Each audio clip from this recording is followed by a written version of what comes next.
ꯑꯗ ꯁꯔꯅ ꯃꯃꯥꯡꯗ ꯚꯥꯏꯔꯦꯜ ꯆꯠꯈꯤꯕ ꯑꯩꯈꯣꯏ ꯁꯦꯒꯥꯏꯔꯤꯕ ꯄꯩꯁꯥꯗꯨ ꯃꯗꯨ ꯀꯗꯥꯏ ꯆꯠꯈ꯭ꯔꯦ ꯍꯥꯏꯕꯗꯨ ꯃꯗꯨ ꯀꯃꯥꯏꯅ ꯇꯧ ꯁꯤꯖꯤꯟꯅꯈꯤ ꯇꯪꯈꯥꯏ ꯑꯃ ꯂꯧꯕꯤꯕ꯭ꯔꯥ ꯍꯥꯏꯗꯤ ꯁꯦꯒꯥꯏꯔꯤꯕ ꯄꯩꯁꯥꯗꯨ ꯁꯝꯃꯒ ꯁꯤꯖꯤꯟꯅꯈꯤꯕ꯭ꯔꯥ ꯑꯗꯨꯒꯤ ꯋꯥꯍꯪꯁꯦ ꯃꯁꯤꯁꯨ ꯄ꯭ꯔꯖꯥꯅ ꯑꯝꯇ ꯍꯪꯕ ꯅꯨꯡꯉꯥꯏꯖꯩ ꯑꯗꯣ ꯁꯔ ꯃꯔꯨꯑꯣꯏꯅ ꯄꯩꯁꯥꯁꯦ ꯃꯌꯥꯝ ꯂꯩꯀꯣ 10 ꯆꯞꯄꯤ 20 ꯆꯞꯄꯤ 50 ꯆꯞꯄꯤ 100 ꯆꯞꯄꯤ 100 ꯆꯞꯄꯤ 900 ꯆꯞꯄꯤ 1000 ꯆꯞꯄꯤ 2000 ꯆꯞꯄꯤꯕꯨ ꯂꯩ ꯁꯔ ꯃꯔꯨꯑꯣꯏꯅ 500 ꯄꯤꯛ ꯑꯞ ꯇꯧꯕꯤꯔꯤꯁꯦ ꯍꯥꯏꯗꯤ 900 ꯆꯞꯄꯤꯗꯪ ꯁꯦꯒꯥꯏꯕꯤꯔꯤꯁꯦ ꯃꯁꯤꯒꯤꯁꯨ ꯃꯅꯨꯡꯗ ꯀꯩ ꯂꯩꯒꯦ ꯍꯥꯏꯕꯤꯔꯛꯑꯣ ꯍꯥꯏꯗꯤ ꯉꯥꯛꯊꯣꯛ ꯁꯛꯇꯣꯛꯄ ꯗꯥꯏꯂꯣꯛꯇ ꯈꯤꯇꯪ ꯅꯩꯕ ꯑꯃ ꯌꯥꯎꯕ ꯍꯥꯏꯇꯥꯔꯦ ꯍꯥꯏꯗꯤ ꯁꯔꯅꯁꯨ ꯂꯦꯠꯁ ꯅꯩꯁ ꯀꯥꯏ ꯍꯥꯏꯕꯁꯦ ꯃꯁꯤꯒꯤ ꯋꯥꯈꯜꯂꯣꯟꯁꯤꯅ ꯀꯃꯥꯏꯅ ꯂꯥꯛꯈꯤꯕꯅꯣ ꯑꯗꯣ ꯁꯔ ꯑꯩꯈꯣꯏ ꯃꯊꯥ ꯁꯥꯕꯁꯦ ꯃꯤꯅ ꯃꯊꯥ ꯁꯥꯕꯁꯤ ꯃꯈꯜ ꯌꯥꯝ ꯌꯥꯝꯃꯤꯗꯅ ꯃꯁꯤ ꯃꯊꯥ ꯁꯥꯕꯁꯤ ꯃꯇꯧ ꯀꯔꯝꯅ ꯐꯅꯤ ꯍꯥꯏꯕꯁꯤ ꯁꯔꯅ ꯇꯥꯛꯄꯤꯌꯨ ꯑꯗꯣ ꯁꯔ ꯑꯩꯈꯣꯏ ꯔꯤꯂꯦꯁꯟꯁꯤꯞꯀꯤ ꯃꯇꯥꯡꯗ ꯑꯃꯨꯛ ꯂꯥꯛꯆꯒꯦ ꯁꯔ ꯑꯩꯈꯣꯏ ꯅꯨꯄꯤꯒ ꯀꯥꯏꯅꯕ ꯃꯇꯝꯗꯀꯣ ꯍꯥꯏꯗꯤ ꯅꯨꯄꯥ ꯑꯃ ꯑꯣꯏꯖ ꯇꯥꯔꯒꯁꯨ ꯑꯩꯈꯣꯏ ꯀꯞꯄꯤꯕ ꯍꯥꯏꯗꯤ ꯀꯞꯄꯤꯁꯦ ꯃꯁꯤ ꯍꯥꯏꯗꯤ ꯃꯤꯅꯒ ꯍꯥꯏꯗꯤ ꯁꯤꯕꯒꯤ ꯁ꯭ꯇꯦꯖ ꯁꯨꯁꯥꯏꯠ ꯇꯧꯕꯒꯤ ꯁ꯭ꯇꯦꯖ ꯌꯧꯔꯛꯂꯤꯕ ꯃꯁꯤ ꯃꯔꯨ ꯑꯣꯏꯅ ꯀꯞꯄꯤꯁꯦ ꯃꯁꯤ ꯀꯩꯗꯧꯔꯒꯗꯤ ꯍꯥꯏꯗꯤ ꯃꯥꯒꯤ ꯄꯦꯟꯅꯕ ꯀꯝꯗꯧꯔꯒꯗꯤ ꯐꯅꯤ ꯍꯥꯏꯕꯁꯤ ꯇꯥꯛꯄꯤꯌꯨ ꯌꯨꯝꯒꯤ ꯌꯨꯝꯕꯨꯔꯦꯝꯕ ꯍꯥꯏꯗꯤ ꯃꯣꯏꯁꯤꯅ ꯑꯩꯈꯣꯏ ꯃꯔꯨ ꯑꯣꯏꯅꯀꯣ ꯑꯩꯈꯣꯏ ꯌꯨꯝꯒꯤ ꯄꯩꯁꯥ ꯅꯨꯡꯁꯥ ꯌꯥꯝ ꯇꯣꯟꯕ ꯃꯇꯝꯗ ꯃꯊꯥ ꯌꯥꯝ ꯁꯥꯕ ꯃꯇꯝꯗ ꯌꯨꯊꯩꯀꯣ ꯑꯩꯈꯣꯏ ꯌꯨꯝꯒꯤ ꯅꯨꯄꯥꯁꯦ ꯃꯁꯤꯒꯤ ꯌꯨꯊꯛꯄꯒꯤ ꯃꯍꯨꯠꯇ ꯀꯩ ꯍꯥꯏꯗꯤ ꯌꯨꯊꯩꯕ ꯃꯔꯝꯁꯦ ꯃꯁꯤ ꯑꯗꯨꯅꯁꯨ ꯑꯣꯏꯒꯜꯂꯦꯕ ꯑꯁꯤ ꯌꯨꯊꯛꯄꯒꯤ ꯃꯍꯨꯠꯇ ꯀꯩꯀꯩ ꯇꯧꯔꯒꯗꯤ ꯍꯦꯟꯅ ꯃꯥꯒꯤ ꯂꯥꯏꯐꯇ ꯄ꯭ꯔꯣꯒ꯭ꯔꯦꯁ ꯂꯥꯛꯀꯅꯤ ꯍꯥꯏꯕ ꯑꯦꯟꯇꯔꯄ꯭ꯔꯦꯅꯔ ꯍꯥꯏꯕꯁꯦ ꯃꯁꯤ ꯌꯥꯝ ꯁꯝꯅ ꯀꯃꯥꯏꯅ ꯗꯤꯐꯥꯏꯟ ꯇꯧꯕ ꯁꯔ ꯑꯩꯈꯣꯏ ꯍꯥꯏꯅꯕ ꯂꯩꯀꯣ ꯑꯩꯈꯣꯏ ꯁꯃꯥꯖꯁꯤꯗ ꯑꯩꯈꯣꯏ ꯅꯨꯡꯁꯤꯅꯕꯅ ꯆꯥꯕ ꯌꯥꯗꯦ ꯍꯥꯏꯅꯩꯀꯣ ꯁꯤ ꯍꯥꯏꯅꯩꯀꯣ ꯑꯗꯨꯒ ꯃꯁꯤꯒꯤ ꯄꯥꯎꯔꯧ ꯃꯁꯤꯒꯤ ꯀꯩꯅꯣꯁꯦ ꯋꯥꯍꯩ ꯄꯔꯦꯡꯁꯦ ꯑꯩꯈꯣꯏꯅ ꯃꯦꯆꯤꯌꯣꯔ ꯑꯣꯏꯔꯒ ꯍꯥꯏꯗꯤ ꯃꯥꯅ ꯊꯕꯛꯇꯨꯗ ꯈꯣꯡ ꯊꯥꯡꯖꯤꯜꯂꯨꯔꯀꯥꯟꯗ ꯈꯪꯕ ꯑꯣꯏꯅ ꯇꯧꯔꯤꯁꯦ ꯃꯁꯤ ꯈꯤꯇꯪ ꯊꯝꯕꯤꯌꯨꯅꯦ ꯃꯁꯤ ꯍꯥꯏꯗꯤ ꯁꯔ ꯑꯩꯈꯣꯏ ꯁꯤ ꯄꯥꯏꯄꯨꯒꯤ ꯄꯥꯎꯔꯧꯁꯨ ꯑꯣꯏꯀꯣ ꯍꯧꯖꯤꯛ ꯀꯟꯅ ꯑꯩꯈꯣꯏꯗꯁꯨ ꯅꯥꯀꯣꯡꯅ ꯇꯥꯔꯕ ꯄꯥꯎꯔꯧꯅꯤ ꯍꯥꯏꯕꯗꯤ ꯒ꯭ꯔꯦꯖꯨꯋꯦꯠꯄꯨꯗꯤ ꯁꯔꯨ ꯃꯄꯨꯅ ꯍꯦꯟꯅ ꯇꯥꯡꯉꯤ ꯍꯥꯏꯅꯕꯒꯨꯝꯕ ꯍꯥꯏꯗꯤ ꯂꯥꯏꯔꯤꯛ ꯇꯝꯃꯨꯔꯁꯨ ꯀꯥꯟꯅꯗꯦ ꯍꯥꯏꯕꯒꯤ ꯃꯑꯣꯡ ꯑꯃ ꯑꯩꯈꯣꯏꯗ ꯍꯥꯏꯗꯤ ꯋꯥꯈꯜ ꯃꯥꯏꯟꯁꯦ ꯗꯤꯁꯀꯔꯦꯖ ꯇꯧꯕ ꯍꯥꯏꯇꯥꯔꯦ ꯍꯣꯠꯅꯅꯤꯡꯕꯒꯤ ꯄꯥꯡꯒꯜꯁꯦ ꯍꯜꯂꯛꯄ ꯃꯁꯤ ꯀꯩ ꯍꯥꯏꯅꯣ ꯍꯟꯗꯣꯛꯄꯤꯕꯁꯦ ꯃꯤꯑꯣꯏꯕ ꯑꯃ ꯑꯣꯏꯅꯀꯣ ꯅꯨꯄꯥ ꯑꯣꯏꯒꯦꯔꯥ ꯅꯨꯄꯤ ꯑꯣꯏꯒꯦꯔꯥ ꯃꯥꯒꯤ ꯂꯥꯏꯐꯁꯤꯗ ꯂꯥꯏꯔꯤꯛ ꯑꯉꯥꯡ ꯑꯣꯏꯔꯤꯉꯩꯗ ꯍꯧꯅ ꯍꯌꯦꯡ ꯃꯥꯒꯤ ꯆꯥꯎꯔꯒ ꯂꯥꯏꯔꯤꯛꯁꯦ ꯑꯗꯨꯝ ꯄꯥꯔꯒ ꯂꯥꯏꯔꯤꯛꯇ ꯍꯣꯠꯅꯔꯒ ꯀꯨꯝꯍꯩ ꯍꯔꯥꯎ ꯀꯩꯝ ꯌꯥꯎꯗꯕꯤꯗ ꯃꯗꯨꯗꯨꯅ ꯁꯛꯁꯦꯁ ꯑꯣꯏꯔꯛꯄꯒ ꯑꯗꯒꯤ ꯀꯨꯝꯍꯩ ꯍꯔꯥꯎ ꯌꯥꯎꯔꯒ ꯏꯔꯥꯡ ꯐꯂꯥꯡ ꯂꯣꯏꯅꯃꯛ ꯁꯨꯝꯅ ꯇꯁ ꯇꯧꯔꯒ ꯌꯥꯎꯔꯛꯄꯒꯤ ꯁꯛꯁꯦꯁ ꯑꯣꯏꯔꯛꯄꯒ ꯑꯅꯤꯒꯤ ꯈꯦꯠꯅꯕꯁꯦ ꯀꯔꯝꯅ ꯍꯦꯟꯅ ꯑꯦꯐꯦꯛꯇꯤꯚ ꯑꯣꯏꯒꯅꯤ ꯃꯁꯤ ꯇꯝꯕꯤꯕꯁꯦ ꯁꯔ ꯍꯧꯖꯤꯛ ꯏꯁꯥꯃꯛ ꯌꯨꯝ ꯄꯥꯟꯕꯤꯔꯕ꯭ꯔꯥ ꯄꯥꯈꯪ ꯑꯣꯏꯔꯕ꯭ꯔꯥ ꯄꯥꯈꯪ ꯀꯔꯝ ꯀꯥꯟꯗ ꯌꯨꯝ ꯄꯥꯟꯒꯦꯗꯤ ꯈꯜꯂꯤꯁꯦ ꯌꯨꯝ ꯄꯥꯟꯕꯁꯦ ꯍꯧꯖꯤꯛꯁꯤ ꯌꯥꯝ ꯀꯟꯅ ꯊꯕꯛꯇ ꯄꯥꯜꯂꯤ ꯑꯗꯣ ꯑꯩꯅ ꯁꯨꯝ ꯈꯟꯖꯕꯗ 2000 ꯀꯌꯥꯗ ꯄꯥꯟꯗꯣꯏꯅꯣ ꯑꯗꯨꯝ ꯌꯥꯝ ꯀꯟꯅ ꯈꯟꯗ꯭ꯔꯤ ꯑꯊꯨꯕꯗꯕꯨꯗꯤ ꯄꯥꯟꯕꯅ ꯐꯩꯌꯦꯅ ꯈꯜꯂꯤ ꯃꯔꯝꯗꯤ ꯆꯍꯤꯁꯨ ꯌꯥꯝ ꯑꯆꯧꯕ ꯐꯦꯛꯇꯔꯅ ꯈꯜꯂꯤ ꯄꯩꯁꯥꯗꯨꯗꯤ ꯍꯌꯦꯡꯁꯤ ꯑꯗꯨꯝ ꯀ꯭ꯔꯣꯔ ꯑꯃꯗ ꯇꯥꯟꯒꯦꯁꯨ ꯌꯥꯏ ꯔꯥꯏꯠ ꯂꯝꯕꯤꯗꯨ ꯆꯨꯝꯃ ꯈꯣꯠꯂꯗ ꯇꯧꯔꯗꯤ ꯆꯍꯤꯗꯨꯗꯤ ꯃꯇꯝꯉꯩꯗꯨꯗꯤ ꯐꯅ ꯄꯩꯁꯥ ꯂꯩꯔꯁꯨ ꯂꯩꯒꯦ ꯍꯥꯏꯕ ꯌꯥꯔꯣꯏ ꯑꯗꯨꯅ ꯐꯦꯃꯤꯂꯤꯁꯨ ꯌꯥꯝ ꯃꯔꯨ ꯑꯣꯏꯕ ꯖꯒꯥ ꯑꯃꯈꯛꯅꯤ ꯑꯗꯣ ꯍꯣꯏ ꯃꯗꯨ ꯈꯟꯕꯨꯗꯤ ꯈꯜꯂꯤ ꯑꯗꯣ ꯊꯕꯛꯇ ꯌꯥꯝ ꯀꯟꯅ ꯎꯡꯉꯤ ꯍꯥꯏꯇꯥꯔꯦ ꯊꯕꯛꯇ ꯄꯥꯟꯖꯔꯤꯅꯤ ꯑꯗꯣ ꯑꯩꯈꯣꯏ ꯍꯧꯖꯤꯛꯀꯤ ꯁꯔ ꯌꯨꯝ ꯄꯥꯟꯕ ꯃꯇꯝꯗꯗꯤ ꯀꯔꯝꯕ ꯍꯥꯏꯗꯤ ꯅꯨꯄꯤꯁꯦ ꯆꯨꯁ ꯇꯧꯒꯅꯤ ꯍꯥꯏꯗꯤ ꯅꯨꯄꯥ ꯑꯃ ꯑꯣꯏꯅ ꯍꯥꯏꯇꯥꯔꯦ ꯀꯔꯝꯕ ꯅꯨꯄꯤ ꯂꯧꯒꯅꯤ ꯍꯥꯏꯕꯁꯦ ꯃꯁꯤꯁꯨ ꯈꯤꯇꯪ ꯅꯨꯄꯥ ꯑꯣꯏꯕꯁꯤꯡꯗ ꯈꯤꯇꯪ ꯁꯤꯌꯔ ꯇꯧꯕꯤꯔꯛꯑꯣ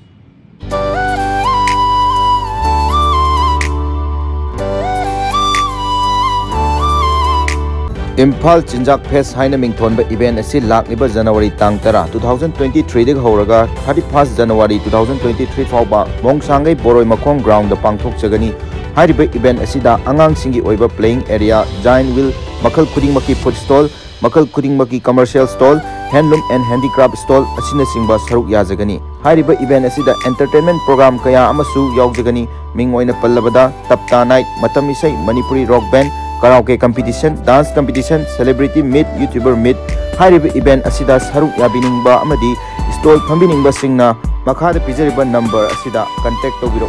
hello guys welcome back to my channel ngasi DSP thoithoina pujarliba content asi yamna top special oiba youth singi yamna kanarba adugumlaba content amani aikoina ai yetangbuda lengsin biriba akoi sir asi koi A Promise International gi MD Managing Director khangemba ado ngasi koi sarnga them khangemba bu unajariba sigi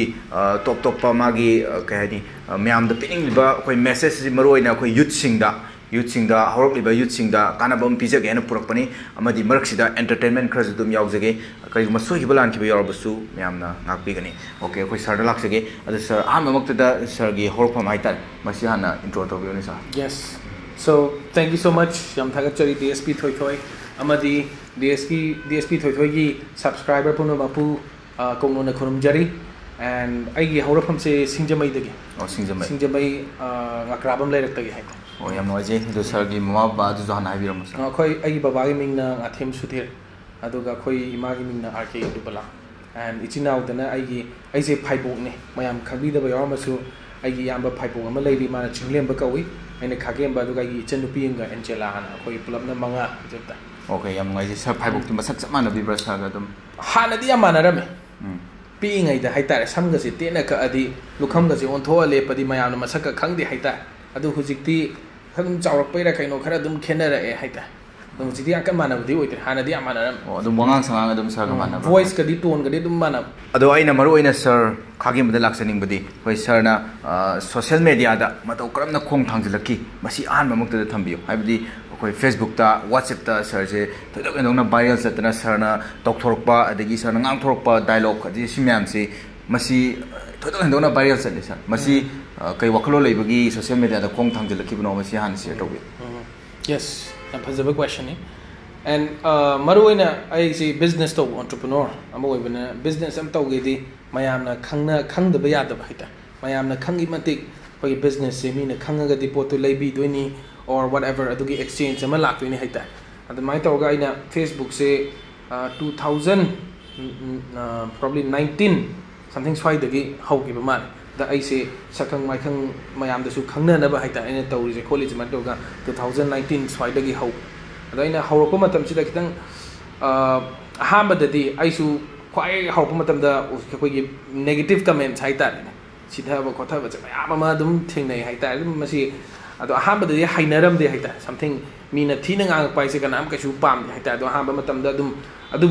adu phana haire haidana aina tawningi ba pangthukni ba sinpham adu pangthuk tabdi ya tamina du ju khongjang je dum changchen ba tawda bu down oi badi nata ba haita du su isa da motivation anga yaw ga mai su changchen gi ne mai tawga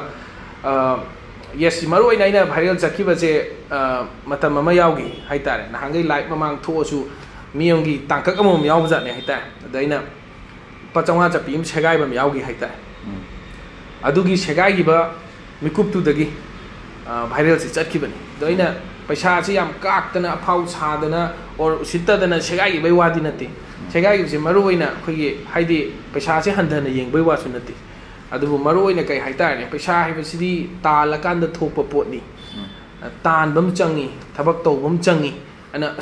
paisa su leite kamai to doino haidana or something kisan dana leiradi yara roi aina tawriba mong ma tawdubu de kitang ke haitare aggressive oi tara su piningi ba athadi pijaningi madi live se khumang changchan je nai hai je haitare di ki rega lei bana di yara roi haibagi wakhalon namada tawjagi bna mai tawga viral je adu chakhi badagi di mathang adum anything tawrak pase adum thok lai rame haitare Facebook. Okay, yam noise makata ko silaksage adu sir jiki adun aham boy dene viral adu makata ba adum sir de tong an entrepreneur gi natta ba haitare top pa hedi ngang thok sok tok dialogue ta dang nei bam yaw haitare hedi sir na jo let's nice ka hamse masigi wakal wajna kamai lakhe bano masigi ni hok prasin masigi se adum ka haitare sa da khara di dum yawjarab jan masa hedi adune aina khara energetic or excited or power pa matam se or adum ai personality gi part amani na dum khale masigi adum yawra ba jan masigi aina sum thajajabad adu phudorak pagi pot ama ai asengba self to adu thoglak pagi kaino oi ba jan ado makata ba questions di koi sir khagem bagi thodong hedong na koi social media da myam na pam na share tawna kiba dialogue haitare masi kitang share taw gi sir Facebook ta maru ina viral ka set kiba ai dialogue khara hajaba ta do gi you pokes you nice haiba tegi let's nice sima mayam adum hainare haitare adum comment se masama tum da dum let's nice haiba you pokes you nice si ani se adum chale virals mathang makata ba question sir khagem da laksage sir khagem bana hojigi tawri ba thabak se masi kaino haibu do share taw gi sir maruina hoi aise entrepreneurship training am su leire plus adu matakta peak performance personality development soft skill ki training haita psychology personality development adagi hoi even relationship ki training program su tawe haita naha myam da hoi kitang ke haita re khanjan da kangbu gi di amarom da kodong thi ba se thingnarak ba da laibe haita khare hena khanjan ba kangbu adum khanjai la sole habi wanate dubu adugi habit tu na maram oiga ngode suicide tauge khotke kainaga magi relationship se break up tawrakanda adumaina ngasagi nuksi jaba pona ma lap chakhi matamda adugi awaba do khangba ngamdaba adu mayam am su thingnadaba nate haita adu adumai tawduna adu dai du adumaina wakhan ji sondarak pa matamda kamai tawduna punchi se thoiba mi du dadi yam wadori ne kamai tawduna kumang changjan gadage adagi performance mi amagi performance se kamai hingat kade thabak tabu oigera business tabu oigera or whatever it is kamai tawduna mai punchi se kumang changjan ba matamda magi performance se kamai ne hingat kadage habi matang se so I see the training program ama tawje haita dagi interview gi bu oigera the interview khan bagi bu oigera the mai tawdana interview skills kamai ne tawni khoni communication skills mi ama communicate taw matamda kamai ne tawani khokani thabak chang badini khangde mi loina badini khangde wari sabadani khangde or adum mi se dum wari sa tawdi le mana swai gi area sing si da haita performance personality development entrepreneurship and even relationship akoi anoba segment of financial education gi matangda the minus okoi training program khara tawbagi lokhat le haita okay yam noise adu sarna okoi youth sing da haita youth sing na life tha matam da su dum sarna dum haidi nupi ga kaina ba adagi nupa ga kaina ba hai leidana shum je moi gi wakhal je fazana advice pi bagi life sun am thabi re adu sar okoi matha sa ba ji mi matha sa ji makak yam idana masi matha sa ba ji matau karna fani ha ba ji sar ta pi hoi masigi yam fajar question ne do khoi matha sa se makhal ani thong le akoi phone anau bam leiraga matha mangi bagi matha sabuduga mi ama lai hidrakanda sarakpa matha duga pot ani se khenai haita amadi phone du mangi tarasu leiba yari na matha du nga hatang sarambe ya lei hidaba mi du di halaktrabani na hoi phabudi phanaraktab na te du tarasu amana suffering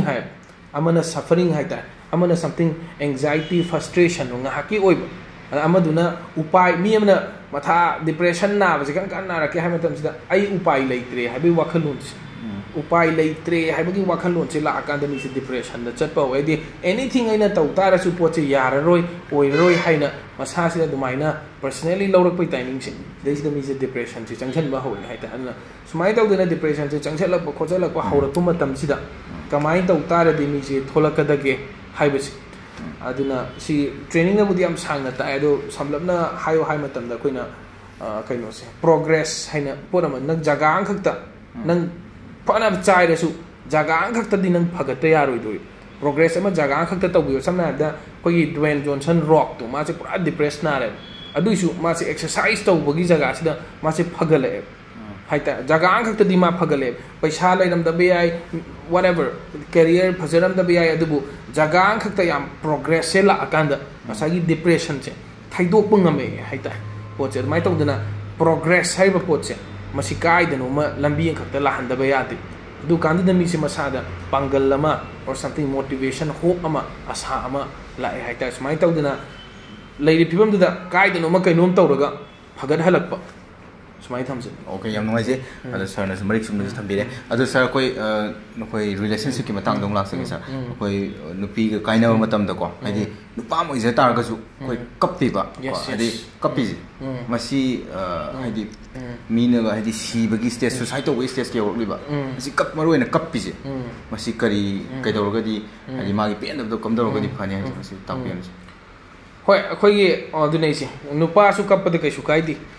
nupa di kapoi dam ni se dum haine adu nupa kappa kai su kai di Ronaldo kapi Cristiano Ronaldo kapi de Messi kapi de pau ba prithvi the world class international level me amu kapi to company na moi se sole haidoira have a question khoi chanabi matungina nupa di kapoi dam ni haibagi chanabi ndi lai hoi masculine energy family kitang emotional tagan ba khokan ba aduna kitang thu na hena kapasu adubu nangna pamjari ba pot ama mangi matam dang nungai tabam phongdok pada kapthok pu matam da nupi oigera nupa oigera kaisu kaide haina khale haita and pot se hoi uziki adumaina kapak matam da kamai tawgadage kaidawgadage pisings ado akhoi gi kaino se aduna haise akhoi na thoi ba thodok se positively low ba hairak pu matam da थोइबा थौदोकसे सी थोइसी मसी आई अमुक हेना फगतनबनी problem दु खुदोंग थीबदु खुदोल ओलकप ngमब खोइ वाखलोनसे खुदोंग थीबसीना खुदोल ओलकप मतमसिदा अवाबदु नुंगाइबो ओइना ओलकप याय अना solution जी कइनो हाइतारदी थोइबा एक्सपीरियंस टू पॉजिटिवली ओइना लौब ngमप हाइता अना मियमना सोंधरिसे असि थोपदैनि असि तौरुबदैनि आइजि सोइसे सोलिसे आइजि सोंधरिसे हाइजि थोइबा थौदोकतुना मरम ओइरगा मा सोए हाइबने बट अखोइना थोइबा थौदोकतुना मरम ओइरगा आइजि हेना कंखत्तोइनि पैखा फेल ओइरुबदगी इकाइरुबदगी मासे मसादा डिसिप्लिन डिटर्मिनेशन अंगा यारोगा कन्ना होनरकपसु लैते अदुना थोइबा थौदोकतो पॉजिटिवली एना पॉजिटिव एक्सपीरियंस अखोइना लौब ngama हाइता अदु कांददा मीसे के हाइता अवाबदुदगी लाथोप थोलकपा अदुम the positive life from the junction हौरे अदुना एक्सपीरियंस से पॉजिटिवली लौब अदुना अदुम खले अदुगा ख्वाइ मरु ओइना इसासे एक्टिव ओइना थंबस इसासे एक्टिव ओइरिङैदि नेगेटिव ओइगे हाइबसे यारो अना इसासे पॉजिटिव ओइना थंब एक्टिव ओइना इतंग इसासे खिंगलगा चोंगबा चेनबा और स्पोर्ट्स कुंबा और समथिंग और I don't know engagement active engagement अमा थमतारदि मीजे नेगेटिव से चंगबा ngamde हाइता ओके याम नोइजे एदो सा मखा तब क्वेश्चन ओइना खोइ सिनामु खितंग हल हाइता एदल सिंगी को ओइना खोइ युंगी युम्बु रिम्बा काबदो हादि मोइसिना खोइ मरुइना को खोइ युंगी पैसा सा याम तोनबा मतमदा मथा याम सा मतमदा यु थै को खोइ युंगी नुपास मसीगी यु थपै मुता कै हेदि यु थै मरमसे मसी अदुनु जो ओइगलेबा असी यु थपै मुता कै कै तौरगदि एना माइ लाइफ तो प्रोग्रेस लाकने हाबदो मदि सेट तौ यस यस याम भजब क्वेश्चन एन होय पैसा तोन बाइसी तोन दबा मी लैते हाइता लोइ तोले दुना बट सिदगी सोल्यूशन जे कइनो हाइता युदो अमरोम द हायो हाइतारदि ngसाइगी ताइनाफम ने अवाबदुदगी थोकफम ने अखोइगी मसाना मसादगी मिनुंगसी फंगनबगी दमकता अखोइ 6 ह्यूमन नीड्स एनम लै हाइता सर्टेनिटी वेराइटी सिग्निफिकेंस कन love and connection growth contribution in 6 human needs annum लै हाइता पोकपदगी दुम पोक यावरअब हाइता अना अदवागी एरिया दु ngसाइगी युजे थकप मतमदा सिग्निफिकेंस और कनेक्शन और कंफर्ट हाइबस सी अहुम से फंग ngame मीदुना युद थक मतमदा इसे माजी यू थैको अद युद थगा अवाबदुदगी असगी ब्रेन गिद प्रीफ्रंटल कॉर्टेक्स एना वखन याम खनबा रेशनल थिंकिंग गी एरियास इतंग तपथा हलगा इमोशनल ओइबगी एरियास सी ब्रेन द प्रोवोक आइदि एक्टिवेट तौरक हाइता अना वी वाग यू थला वखन खंदरक तबिदा वा वा का लावरके फुगे काइन तौरिस खंदबगी चांग नमधल इसे नंगसा इमोशनल एरियास सी हेन एक्टिवेट तौरक रेशनल एरिया से तौरक हाइता अमाइ तौदना अदो कंफर्ट थिरकपा नुंगाइबा दै मीसे नहा खोइ मयाम अमा पुनमिनबा मतमदा यू थैस कइनो मतमदा यू थंगनरिस कइनो मतमदा यू दो था कांदा ngasa इमोशनल दो ओइरागा शेयरिंग तौबा मयाम अमा याउरि कनेक्शन लैस मीगा लोइनबा अमाइ तौदना सोल्यूशन से ngahaktangi oibada oina tainarakpa haita ngahaktangi oibada oina yudoi tainar ngahaktangi awabdu khitang kauthokpadi ngamdi ngami adu maduna tasengna solution am porakadra haitaradi ma tasengna aduna ise sidai sida positive thinking mindset ki maru oibam la is ana mai tona masa se positive activate or energetic or hela akanda adu kanda thirakpa aduna yu thai se adugini haitar sigi human needs haiba jaga sida asagi yu du thakpa mi khuding mangna suicide tawriba mi se samna hai matamda suicide tawriba mi si akhoi gi meeting da demand tawisi am pange haiba ya suicide tawriba mi tu de ai sigi sina khwai pharani haini ana mi na tawriba khuding mak si magi da makta di phayeng khala tawri ne ado matha sa do sok budi yu thaga pothage khotke haina khallaga tawri ne ado tawdabu tawri thabak tu tungda kyam kuina chathaba ya doino or yaroi doino ngahaki oidoribra tungi oidoribra aduna punsi je kumang changchan ge haidardi thajabiba isada thajabiba farakhini haibam su thajabiba sigi thajaba singa loinana haitare ko do the hard thing hai awaba thabak to hard oiba tawningdriba poching to ki dana laiba thabak sing to adu paikhalakpam chang punsi je hard thing se tawba hura akanda mi je progress lai haijani aduna mana sigi haibu pa aduna yu thakpai mahutta haitare aduga usigi haibse ai nahangai su tha lae kem kanadre hujik su tha lae kem kanadri tung de su tha adi kem kana roi haibasi tasengna masana yajaraga only pambai si ai hong banate na upai lete haiba wakhalon se chap chana lepaba matungda mi se thabak se paikhat pa hawe haita aduna jo ki need to phangna bagi ni man thai du but do short term ni aduna taseng bai di do the hard thing haita hard oiba thabak se right masi taw ba ho yam no aje ada sana training piu matam da maru ina live thagi matam da nupa na yam focus pi aje nupi di lak ta bra sa gi banakta la ado yes yam ya ai su si khalin ai su si khalin ne haibade entrepreneurship ki training program taw matam sida nupa si eta akoi gi ke haita nupa gi registration se masing almost 80-90% oi nupi is around 10% mo oi adu ai gi mamang da koi a promise da around staff se team se corona gi mamang se ni phum le adagi digital laki bedagi koi kitang handara su size to ni phum le masim da nupi gi yam phajari si kai no hamata mogi sincerity sengjaba ma dum yawe nupa su sengde habina te but ayama nupi singda man tawjari si da sengjaba kina chachaba tawriba mathaudu da soidanaba kupthaba chectionba sigi changse nupi na khara dum hele nupa yaude nati yawe ko but still koina performance record si yeng ko matam da or moi maung mataw haita yeng matam da dina entrepreneur gi area sida aduna mato training gi taw sida nupi na dum yame do nupa na dum yame do masigi se aiju haijaningi haita do aduna si do mi tinaba ki baira mi thingnaba ki baira yuma pang tho ki baira right akoi training program se smai tawdana activity tho tawhali wa ngangali habi ki dana laktaba mayam am su yaudi yauninga ga paw dum phangi ana aina aigi site gi thamjaning ba hayu haitari hoi nupi sing du so dum lakpiu haidi thabak phangnaba haitare adagi thabak tawjari ba tawbiri ba thabak to aigi su khangja haijaba si share tawjaraga hena level up tawnaba haita and see matang hi daina som thamjani se entrepreneurship ge area se mayam se paisa laite de business to ba yade hai masi chummi la le hai banate paisa record ki matuna paisa mayam am thadara ba company mayam am venture capitalist paisa invest ba company mayam na paisa mayam thadara ba almost 75% fail ore lai the paisa du lai ga su fail ore ada khwai first changam is the paisa du natte ha ma changam is hotna ba changam aina tawdoriba thabakchi aina sadoriba product si or aina speedoriba service si tasengna market ta dakar laigadra demand laigadra haibse fazana record nung puthokpa machi haira kanda machi khanga kanda paisa hanga kadamne natabida ona tainana atang ba khar lawsaluni mayamangda achaw sang sabagi adu lawsaluni ada lawsaluni adu bill thibada loan thibada waraga business to tawngam da bagi mungda lay me am lay aduna paisa han changde hamada changi si kai changi haitara di tawdoriba poche niyom chana market research se phajana hana changi ne khale market research to the confident oira akanda paisa thadagi haiba mi mayamam dum lay right person mi ameta hanguna dia angel investor lady venture capitalist lady natra admai tawdana mayam ama entrepreneurship ki damakta paisa thadagi mayam lay aduna aina wasagi wakhalon to paisa changi changde nate paisa tawda dia ro tawbadabu startup ama tawge khotke haiba wakhalon ama leitari paisa du nate ba changi se market research phajana tawba tawdurbe poche phajana khangba customer kya no market size kya no haiba chingba ana singma se hana khangma ma dakar le haina thamjani aduga hujiki adune se 2011 da 8 lakh muki chang ne ba akoi like shu graduation master paisa changdana matam changdana loi tamuraga adubu thabak phangdri haita ana hujik 2022 ne haita aduna adagi area aduda aduna government na su hujik focus tawra aga entrepreneurship program aina manipur startup aina hawdorei si sigi problem si solve tawge haitari isa gilana gi oiba smaina profession bu or youtuber bu oiro influencer bu oiro or whatever smai tawdana mayam ama si encourage tawrakna bagi damakta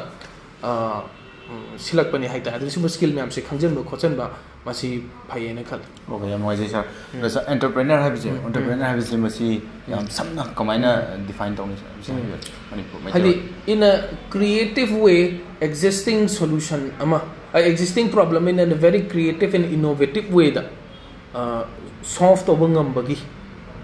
mi du risk am di law do definition di khlang khlang mana problem ama solve to ni risk ama lauraga haitar and in a very creative and unique way entrepreneur da ani thong lei small business entrepreneur haibanga innovation driven entrepreneur haibanga just mayam just dukan macha ma hangdo khoto to that maybe a small business and natabi da koi Tesla Elon mayam ama leina diba mayamda market ta lainadriba product anga puthoga aduga anauba mo puthopaduna innovation driven entrepreneur haina khangne haita mai tawdana entrepreneur je atay bung nate business or entrepreneur laibisi laibak si hena phaganaba laibak si hena nungainaba haitare solution problem laiba problem dubu solve tawnabagi damakta thoglaiba anauba mongda in a creative method ankakta adugi kamu dubu entrepreneur ni haina thaje admain thaje je haita masa masa gi risk person risk to lobjar okay am ngai je ado entrepreneur khuding makse si success oini habs leite o sa ado maming dadi entrepreneur orga success ti oidaba yam si leiko masi kari quality wat pade no tambi am akhoi ge seng na hajau haita di almost startup companies mayam se almost research ki matung ina I moi hai se 80-90% adum fail oi haita poche business hai di tamngam daba me amama khoina handle tawduri corona amuk lakselakani market anoba gym anoba na hangduena tha amani haraura matungda nakanda kananom na mu paisa hena paiba amana mu hangdok chala ani singba tamngam daba mayam ama handle tawbani na poche lu bani na haita ana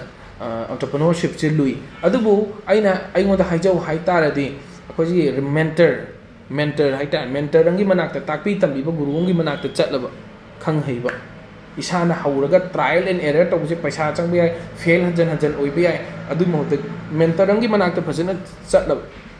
phajana khangaba khangna tawba hauraba guide phajana piba ngamba adu manakta chatpa ta taradi right mentor haita adu tari poche success ki chang che dum wang khatle haina khale adu khangju khangde ngasa ki motivation am power pat hai tawchan basida ka khallu bana ma tholok bana ama haibagi mongda dumaina leiba haita adna entrepreneurship che hoi masi niyom ne haita niyom do phajana chumba ma changi haiba ma changi khangba ma changi guide ama changi strategy chumbam changi wakhalon chumbam changi aduga kwai maru oina akogi never give up attitude hanba naidaba positive attitude amasu changi haita la yam pabam changi thijan khochan ba yam tawbam changi and akhang kan ba changi ngaibam changi patience am changi amai tawdana Apple ki founder Steve Jobs to masa phana fail oiramdana kholamdana tawramasu phagalaini KFC ki founder 1190 times so cannot no fail or kanda tholakhibne duna siumane a real test of akhankan ba positivity persistence aduna khudakta heta khallaga heta oyo haibadudi yaba yai kada jiki wani yadabana anambani akhankan bam ji changi aduga you know attention people to changi tawri poche oibra oidibra kamai tawri ge sumba aduga leptabida tawtare adum ai thajajai masi yani habsi okay am noise sir hoji sambuk yum panbira pakhang oiribra pakhang kam kana yum pan ge khale sir yum pan base hojik si akana thabak ta pali ado aina sum khanjabada 2000 kya da pan de tu yam kan khandri ni thu badabudi pan bara phai na khale maramdi chahi su yam achoba factor na khangni paisa di hainga chi dum program da tan gi su yai right lambi du chuma khola da tawradi chahi e du di matam mai du di phana paisa lai da su lai ge ha yaroi ana family su yam maru ba jaga khangni do hoi madu khanbudi khale ado thabak te am kana ungi hai ta thabak da panjari yum yam noise ado khoi hajiki sar yum pan matam da di karamba haidi nupi se sus tawani haidi nupa moin hai tare karamba nupi loguni habje masi ju kitang nupa oi bisingda kitang share tawbram hoi madu gi se sigi area sida akhoi gi subject ka lei tongana relationship ki compatibility na nungsiba khatang na yate phana nungsira su chanadra di kainaris compatible oibra aiga chanabra chanadabra kaina relationship ki tongana subject ka lei sin aiga chanajala chanada jala nungsiba khatang na yade khote kok chanadre ka hainai se duna mai magi choice ti loi leire haitra magi pamjaba nupa di mai magi choice ni tawda bu hojiki aigi oina hajau haitani hoi sak nung che yam kanna aingonda hai attraction nei du di masana leitamni phajaradi adubu sak nung da yam kanna phajaba khojaba adu da aingonda yam kanna leite aigi type haitani but mathau masa khangba daita masa khangba responsible oiba haita aigi thajabani ma se mi oina pokta di mana samaj ki kainoma kan chawa pikpaduna moi kre kainom contribute to bangam gadam ni ma hing bagi value si mana contribute to ba kainoma samaj ki nomuk ta to bangam makanda whatever thabo oni oisin ma lai bagi kana ba mayam da piba si maru ni khale masagi mathau ma leiba masai mathau am leiba masa daita khangba khonaba khanba responsibility da khang kanba hai tai ko and yes hoi du education am yaw ma chang hai tai mathang makha ta question sir khage ma dalak sage sir koi haina blai ko koi samaj da koi nungsi na bana sabi adi haini ko si haini ko aduga masigi pawro masigi kano se wahi pareng je koi na mesio ga tan haidi mana thabuk tu da khong thangje ro kan da khangboy ne tawri masi dang thambi ne masi matang hai masi am luba subject haida marom da hajo hai tai masigi proper training leitri hai tai aduna factor me amam lei ga tra factor me am sida masagi hajab tare aduni khongje thangjalure wakhan khandharu da khandharu da kan ga khangpa sira ba sai adi kai adu mesio kan masa mesio kan daga hadi manuk sira manu pa do to pong pat ka change to gina tra manuk sira manu pi do to pong pat ka phong do khiba sum ka am thok to na te masi watang da kitang phagada ba di solution am tang san pu sigi solution che hoi mi duna magi character or moral character do natai chada bagi tawbana ama haita ko adu natraga na ta sengna nungsira su mi se luna tawbirak ta taradi ma se lumna lobirak ta taradi ma se value lay na khanbirak ta taradi mi ne haita phana matai manau ogira jiba amam di oiri aduna adu lakpanina si haina heta atopam de heta tawni haibe wan nataba adu mi se mabu nungai hanba mabu nungai jaba mabu luna tawbiba mafam ni khangde thabak ni khangde mi ni khangde mi ni na haita adum always thire haita aduna ai onda khwaidagi best di yam thujan da bi da hana phajana tinabi matam khara phajana munna khangna nupi ji nupi dina su nupa du su nupi si phajana munna khangna bi ba haita phajana munna khangna ra ba matungda manuma pa khangna ra matungda adu kandu da tasengna commitment ama lobasi yam maru because yes partner is yam maru aina khanje partner du wrong partner oi ta di awaba dum ta lagi ha basu yai partner du na right partner oi ta di awaba du di chin khat pi ge ha basu yai ta aduna sigi compatibility chana da ba koi 6 human needs nuksi ba se makhal ahum thong na ga lei hai ba ta kupsal ta la di right mana tawri nge ai tawni ga hai ba adagi masagi khanari ba timing hai ta khwai first sina nuksi ba se mai ka khana khangudi khangna ju mai ka khanba masu mai ka khanba ani suba level sidana nangna ai da magda khalinge ai su nangi khanni haiba ahum suba level sidana nangna ai khangera khanlu rak unconditional love je ko highest form of love je unconditional aduna khoi loibudi loinari ne smai to duna education and awareness ama lakta radi adai adune se adu tadi kitang hena kaino taw ai ta maram di relationship ai se adune je nungsi bagi da makta lan tawnari natra wari me am lay history da nungsi bai da makta adu dan maram di yamna personal loiba pot ang khamne ai yam na emotional attachment yam kanba yam personal loiba area khamne madugi area du da nungai raktaba matam da khoi se yam maru oiba jaga life ki yam maru oiba jaga ama nungai raktaba matam da atai area da su nungai bam khangdaba ma phawbu aduna aruba jaga amadi oiri banina aina khanjabada hana phajana tinabiba khatang sang khangnaraga adui matungda tinari matungda aduna jadagi hoi sumba classes nunga se yaudana khotana gyan do khangjallaga sumaina study tawdana khotana tawri matik khoi gi sigi awaba sidadi ta dabase masi helakani haina khal okay yam noise and sir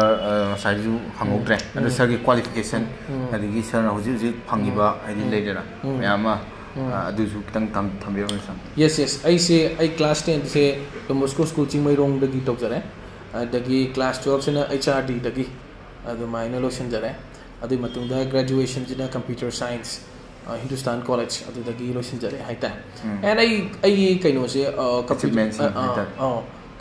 hoi achievement to hajiget mai tawaga computer science lo senjare adu I just graduating right and pa badi am kan ba ai chu ba prithvi world class star yu ma'am chu haidi maru oi se gyan dunia ba college to kara ga fail oi ba okay oi so para kara ga break cha ba nati ba gyan dunia maru gyan yum dei pa su ya mai tau dana haita na prithvi da lei ba phaw ma'am ma su Elon Musk tai chinga ga kholaga masai mai dei pa lei ma'am hana di kiram ai qualification ji kai no ga hai ba se ado ina maru di result ni na khali hoi adai matung da training me amam budi chatliko adugi training adagi training ina me amam budi chatle ana neuro linguistic programming NLP adwagi area adu su Bangalore training tok jare one of the best institutes in India adui matung da si kai haitare born to win na Asia gi one of the best institute adu so minor training me am chale amai to na training me am chare dai TCS da the might of the iPhone 6 Australia the launched over the project my saru ya jara ki 2000 I think 2020 2017 18 fight haita adui matung da TCS da anirak aina topper ore I was a topper twice in TCS for 2 years jaga khakta haita and then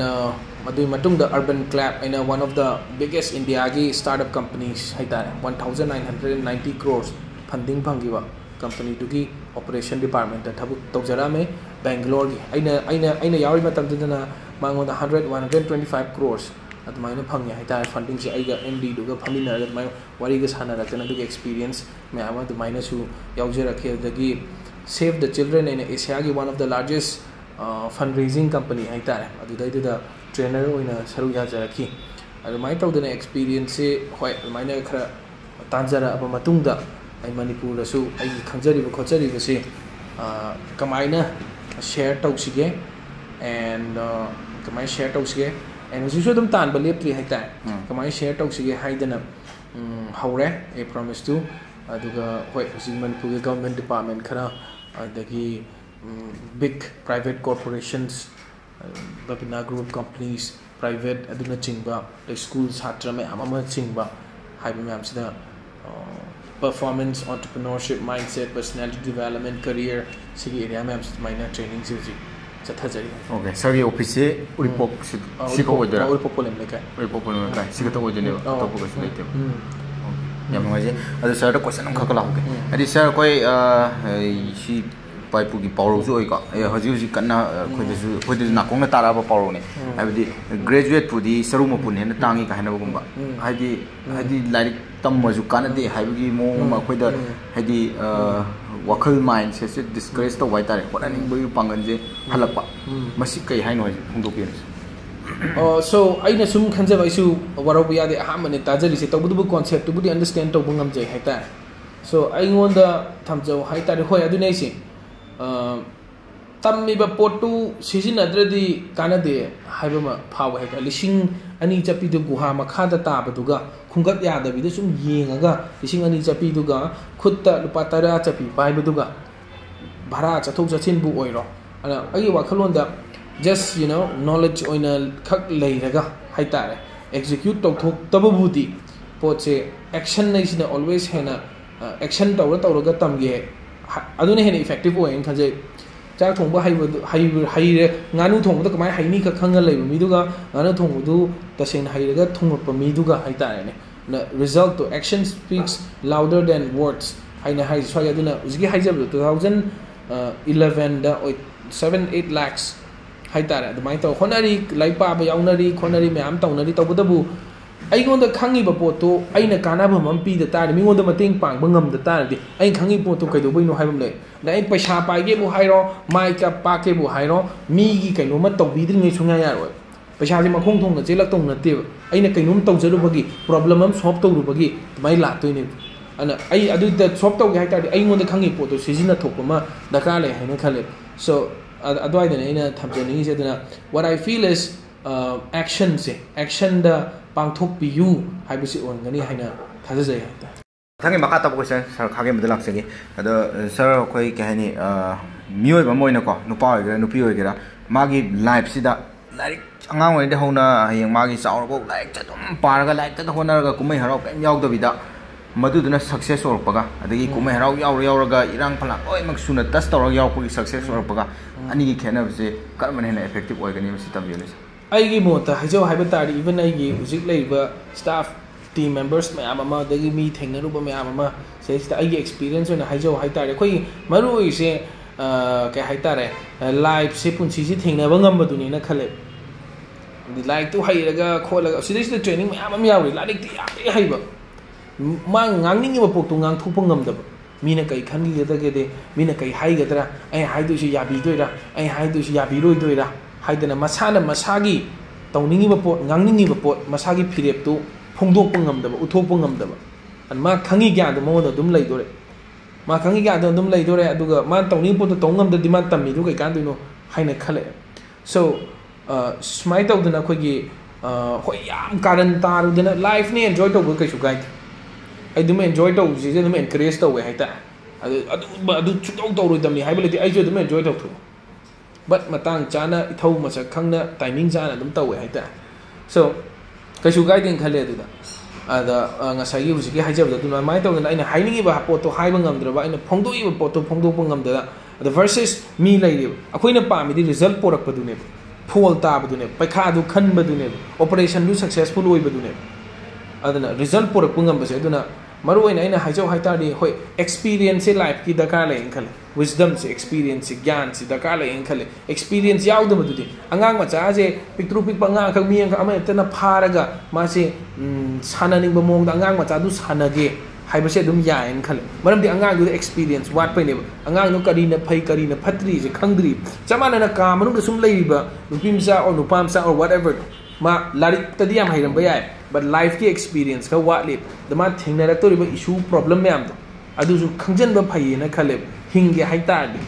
adu tholpa matam kamai asimi sina kamai loina ni simi sina kamai loina ni ai huji kai dogani haibasi akoina larik pa riba tambe ba kholi ba punsi si marek ma hau thongna nungai ne hingna ba ne haina khalle haita thajai haita like to pa first ta matha sa depression la ga kai dongam duino khangbu nati aduna experience dakar la inkhale life sen jom chaw tam tu enjoy taw thoi mi haidana ka hen ba thabak drugs da ka hen taw ba adugumadi encourage taw bai wa na taba madudi taw roi damni taw ba tabu yes limit amada dum enjoy taw ba kai su kai di life ni sire loi re haita na sidri ngai sida yes ka du enjoy taw roi duno limit amada isana khangna chatha jagadam ni sai control makada aduna hujik phawbagi sida punchi se khara hena phajana kai haitare thengnarakpa experience ka lairakpa mi se masina wari sana bada pau phawna bada chatmina bada nungai hajabta madudai da larik tum daga hapchalla adi madu hena nungai haita tawbuda bu huji laik lai su phana wala su haitra su minister oiba adagi adu oiba mayam ama power responsible oiba ma yawi haita maram di moi personality duna ne na khale ai si haidina keno tawbai wana chade adu lai phana haisu du ngamdri तब life से थेंगनब खोनब कनब अखांग कनब दुगी personality से मसी मो मतब से मसी ने हेना दका लाय खन मथांग मखा Tabo question sir खागे मद लाक्सगे सर जे कोई नाइ तारे कोई लाइक तंब लोरे को अदगी कनो तब लोरे माजे लाइक कनो तवरग जु को माजे पैसा जे बिजनेस अंदे होनिंगबा पैसा जे लेरमगदी बिजनेस तवरनी खनबा अदुगो पैसा लेरग जु बिजनेस कई तौतुनो खंगदबा मसी कई वाट पगिनो हेदी सियाम फजब क्वेश्चन नि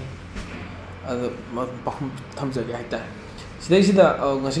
aduna isi akoina aina su thengna jari se mi se haurak pada ta bom le ta haurak pa se ta pam ba ga yam ba se dum lei ne haita haurak pada bom le ta haurak pa ge heta adu thabak ka se ta chang pa se ta torok ka se ta 70 80 da ga haurak pa 50 60 da ga haurak pa se loi pa me haita adagi ado practically yeng pumatam da leiba phibam leiba mung ma tawduna yad taradi madu just aduna ni aina matha sa leidune ado ayi wakhalon da haijau hai taradi mina kai khangi gadage haiba wakhalon ma tokthoga right mi gi kai khangi gadage haiba wakhalon ma tokthoga nakan da thamaga aigi punchi si aigi ni haiba gi thauna khakta changhala ga hai tar ko leiba phibam du dagi kai hoba yage haina khanbas mina kai khangi gadage ai ijat se tagadra हाइबसी ने मेता चांगदम नरकपसे अदुगा किसल्लागा मनिंग हनबसे सिमयाम तौनै हाइता अदुना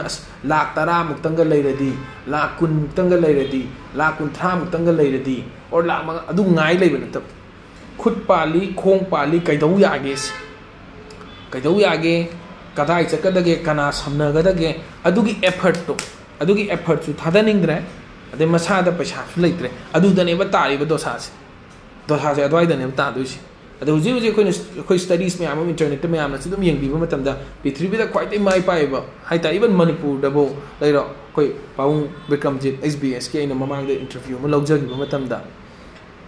petrol pump दा थबक तौरमी right bus conductor ओइरमी but Paung Bikramjitki magi luhungba numitida masi numitse luhungba numitse tangkhai si suti lawe adi mayam sida mangjau na numit ni humni mamang de numit luhungba le haiba hapta mai mamang da bo tokna ba yawi de su office canadian madi numit sida petrol pump sida tangkhai ma suti law thoga tangkhai am thabak to ma ga luhungba yawa chatline so adugumba akhang kan ba dedication adu jigi haijaba adugi personality adugumba su change haijaba Hujiki people sida kaido bu yaga dagi hadi dakar le ji hawrak pada bom na hawraga kaino taw ju natte ba hawrai ji progress tu ne phagalak padu ne ba dakar le momentum and phagalak padu momentum and phagalak padu aina thamjaga da kanam kan bala oi si kanam kan ba kai su la oi right ado ngak mating pangnaram bu di yai the mi su mai awa ba thingna na rim ni na ai khoi de dum onchal layo di kai su ngamon right government chu ngamna bu honari but mi khudi mag ying jalo di ngamoi de masa masa na kanjaba taing khale aduna hujiki area da kari da hoba yage kaido bu yage just phamung da taraga do do no khangdre or kaido mobile me lai do shopudi kainom tawraga progress ama lakut phagalakom lakut energy am yaurapod energy am yaurapod di ma se hawra ane kitang chawbom lam khalak kitang chawbom lam khalak result macha macha aduna best way ne haina khanjai haita na paisa lai tu mai hawya da paisa lai ga na kaido ba ya ga da ge hai matang se aduna paisa je thadar je ngai da ana paisa je thadar ru ga mang bu budi paisa je thadar je ngai sida research hana phajana taw ba ma changi na khale research industry research kadai de thadar ji ge kai de thadar ji ge aduna startup se nang kaido kai na mai pa ka ni hai ba se khangdri ngai da paisa pusalu ba natraga kamai si mai pa ka dra se khangdri ngai da paisa thadaru ba assumption wakalon assumption bhapna yamba chatpa tasengna research ama yaudaba validate toba chumi lali haiba nataba bhapna yamba chatpa masi yado mali tawdum hoi yaba yawbu su dum yawi adubu research and study and preparation and thijan kochan ba simasu khara changi ne khanjai maramdi mangi ta di halla roidamnina ana number 1 rule for financial success ki number 1 principle is never lose money paisa suma mangano right aduna paisa se pai hai tadi paisa suma mahanga no haibam yauri never lose money first principle of financial success hence paisa se mangan loi hai tadi thada doi jaga se tong doi ra mang doi ra haibu se hana khangbam changi aduna paisa khar lai ba phalauna kaino meta haujan ban nataba ai wakhalon da research pasana study da wa pasana adugi patience to adugi indaba tapthaba adugi wakhan khandaba adugi thijan khumjan ba madu hana lakta de kai de thada se ge dum tholo kadra na dum kha yang mai je sir na ngasai digi marik chumba answer pakhum yam su pibi gre aroi boina sir khage mada question am ta laksigi ada sir na mamang da viral sakhiba koi sega iba paisa du madu krai chakre have du madu kamai to sinagi tangkhai ma lobi bra hadi sega iba paisa du sammaga sinagi bra madu gi wahangje masi program yam da hang madu samba yara roin khalle macet to yam pikman gi dana ado paisa uthok ji ai na tangkhai lo ji ai na adu lawba gam ta ya gi dre dum lang thokre adu gi do hoi amarom da madu gi do ai encourage tawjaba nate madu gi do phai haijaba nate tawbadabu aingonda awaba si sidai sida depression na ba lak mi me am yawe haita kanna hona jare no pam cha se bisnupur dai ne kanna hona jare no pam cha se duga mapa su lai gi tre ko pi ngai da ma dum masan pa se kanna hona jare ga mama se mu cancer na sale jahi amani si tumni chani khangda bida masagi delivery ama masana ke hani staff su oiba mapu su oiba tawraga wana jahi ani si paisa si tumsandana leijaba khara se kana nom dai lising kun kuthra puraga haura aga adu jahi ani se ayu pung tare tai thopo se nungda ku mapan tara sida nungti jahi ani hum je maina chatlaga paisa se la ani hum kha tumsanjare hai kan sida mapa mama ji ken chana salak bane mama bu kan doira business bu kan doira have a question am la mama bukan doira business bukan doira have question am la dagi kharana kadai da ma paisa thadaru dagi organization of the laktra ni thoi se wana tungjan jab laktra pulak mangra ada kile pakhat lai haita smai tawdana ai do amarom da paisa ka ki wana ti akiba do isagi akiba jing ngammo haibane thoki ba phana khudong thibam thok tar su ai khangi nungai ti haiba pot adu khumang jingjan je haita di akiba do ngambam chang ena paisa do ki lai rati si aina pung tau solo habi wa su nati but maru ibadi aina thamjaning badi tasengna nang aina chawkhalak paise aina grow tor paise ai akiba sing do aina ngama akandani mai akiba sing do mana ngama akandani khuma chingjalak tuisi ado example man mai da paisa do ai kai haita do ai encourage tong jabai wadi nate aina sikai jab du madu hoi you know, it is, I do not encourage that, but I want me get awaba the minor thing that depression na like do so put depression na like do so put nang reach to lower banina tau ge habna oi halage so habnina changchalo habi pandam da to minor tau jagi ne duna paisa do I dum do krai da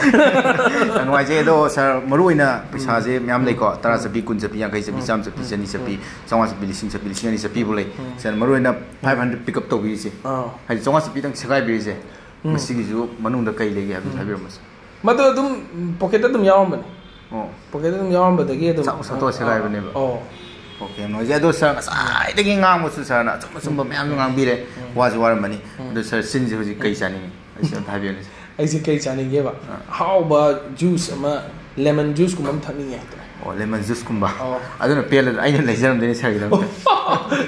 je dusi ai su DSP to da haje ne je smile tham je ne je am ngai je haita mi khudima ki makhal makhal gi profession ni entertainment ni and sida ge sidi paraloi de lai sida ge sidi paraloi de lai powder ngai di or kainom achieve tau de or kainom lak tri bok di khadum sida gi ni once I juni I just mind tau the me ibani ki wari nati mi bung khudi mak tene haja ta once recognize Sunny Leon hairo ne wari